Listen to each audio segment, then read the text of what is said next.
There is a story in the Financial Times, one of the preeminent financial newspapers in the world, where they are clearly stating that Adani and the mysterious coal prices.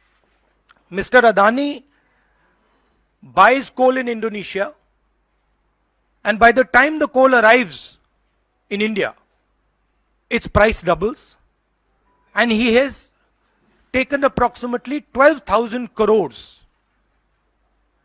from the pockets of the poorest people in India. Our electricity prices are going up, बिजली के दाम बढ़ते जा रहे हैं,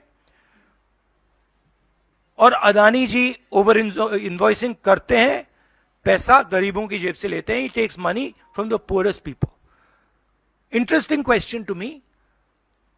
The Financial Times has a huge story. This story would bring down any government.